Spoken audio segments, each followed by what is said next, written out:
happiness and how does suffering come in? Yeah, sure. And I know that this is something you talk a lot about in your famous class at Yale. You don't just help people not suffer, you help them to put their inevitable human suffering in context, which is one of the reasons that people love the class so much, because it finally rings true. It's not just some internet hack.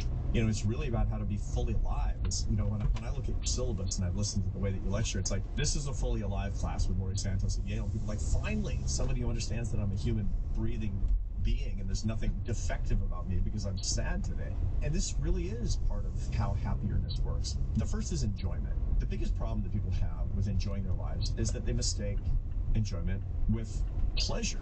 People who pursue pleasure but not enjoyment, they never get happier. Pleasure is actually, in and of itself, not a component of happiness.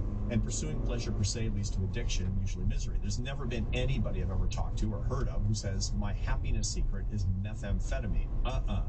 And almost anything that you pursue for the pleasure of it will lead you in the wrong direction. Here's sort of the way of thinking about it, which is that enjoyment starts with pleasure, but it adds sociability and memory. It adds people and memory, or communion with others and consciousness. And there's a bunch of neuroscience behind this. You need to have a pleasurable experience, but you need to be able to remember it, and you need to be able to share it with other people. And then it becomes this enjoyment that involves higher parts of your brain, is the way that it works.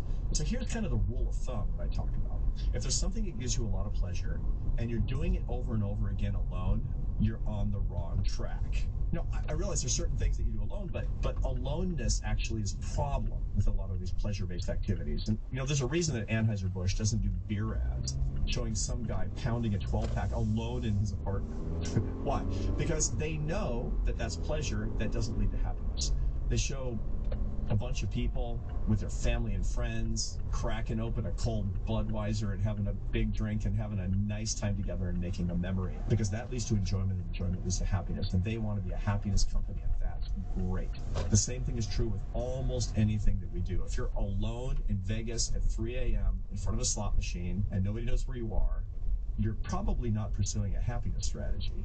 And it's the same set of principles is the way that it works out. And things get worse in terms of the kind of stresses you need to build in when we're talking about satisfaction, right? We tend not to really be satisfied with stuff that's super easy. Yeah, I know.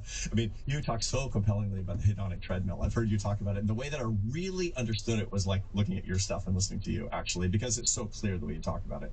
So first, what is satisfaction? Satisfaction is really the joy you get if you work for something. So if you don't have to work for something, there's really no satisfaction. If one of my graduate students cheats to get an A in my class, there's no satisfaction with the A. But if they stay up all night, even though the A is trivial, nobody cares. But if they work hard for it, they get a lot.